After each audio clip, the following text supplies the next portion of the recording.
วัสดีครับผมนี่กับข้าวกินยำปูมานะครับนะแซ่บเลยนะรสชาติเป็นไงลองมาซิมเบิ้งครับรสชาติจัดจานมา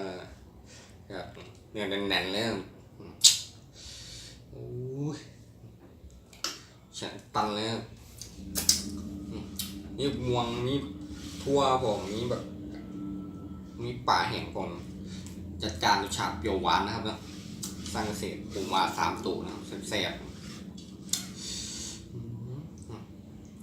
เบิ้งเนื้อเบิ้งแน่นๆครับเนื้อแน่น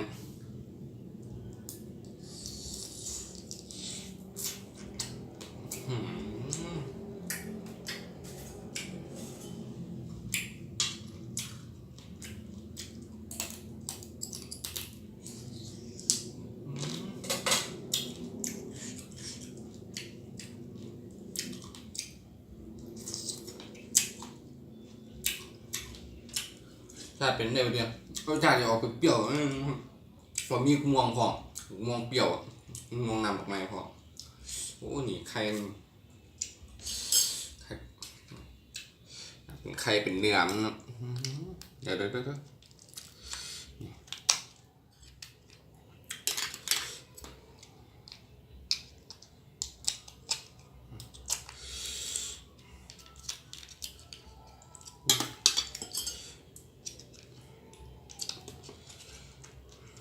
คือยากอ่ะนี่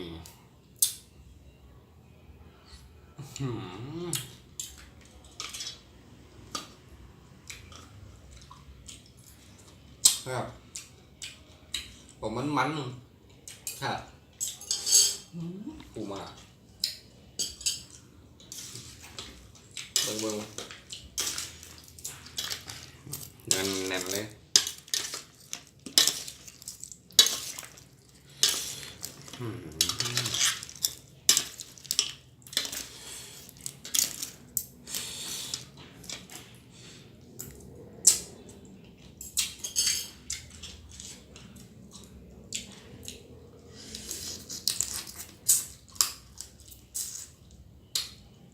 ครับ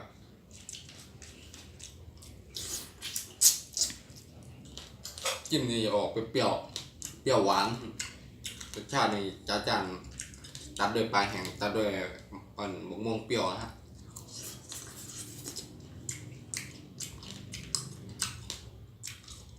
เนื้อแน่นอ่ะ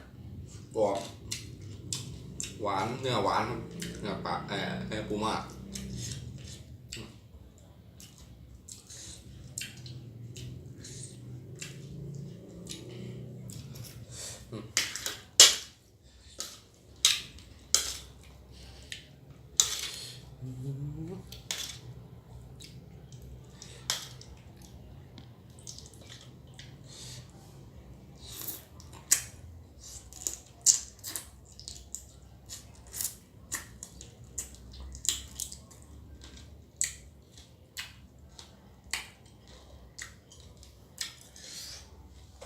ปูมาสดๆนะครับแบบชัดเจนครับหลังเลิกงานเมื่อยแสบซื้อเกาก็จะเป็นทางไหนเลยมันเนี่ย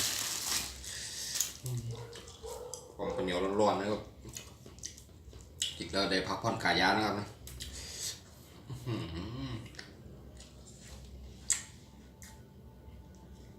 ปูมา3 ตัวแซ่บ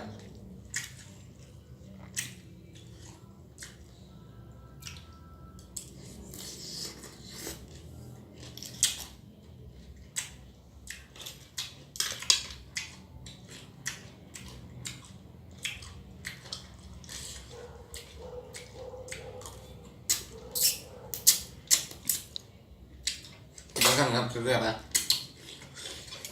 อากาศจะจางครับเปรี้ยวหวานสงกรานต์ปีนี้ก็จะไปเที่ยวทะเลเพราะไปเที่ยวทะเลกับหาดพัทยาอ่ะ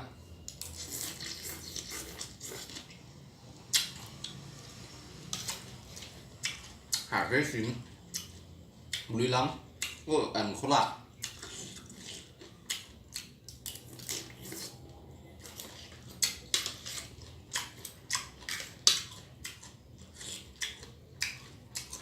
ก เนื้อแน่นๆครับเนี่ยอยากจะจานครับเนื้อแน่นครับแน่นครับแน่นเนี่ยเอาเบิ้งใส่เบิ้งเนี่ย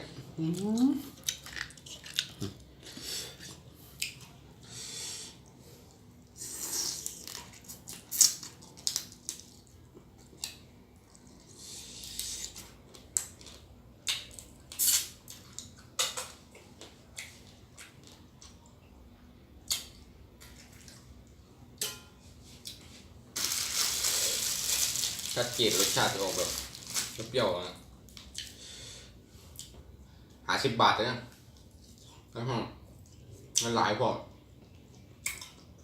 ตลาดนะอย่าเขาตก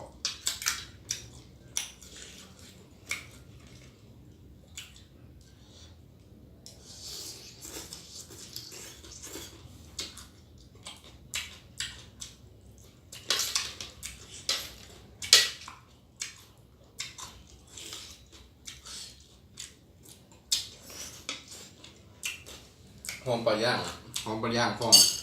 ตัดก็บุกม่วงออกเปรี้ยวๆม่วงทำเลยทั่วก็ดิ่นแบบเลยมันกัดจะออกจัด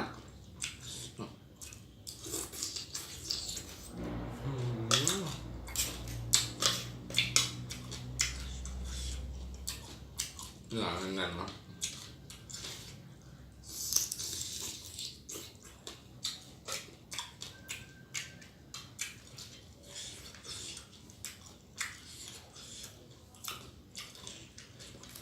หลาย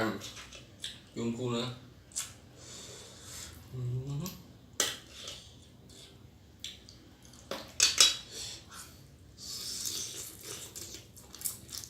เอาเลยนะ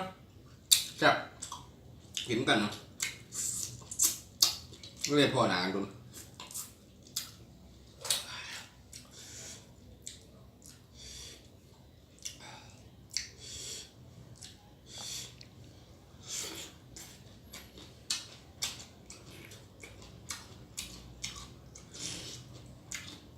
งูไข่พวก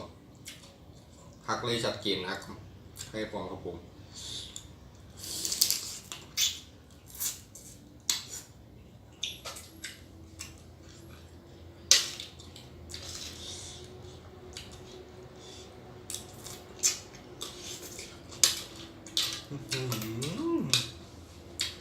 แบบเน็ดนัว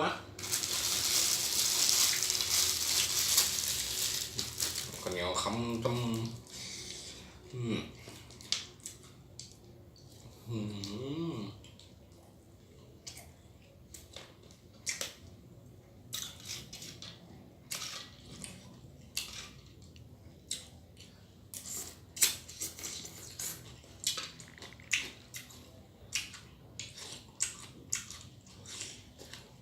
แซ่บแล้วจัด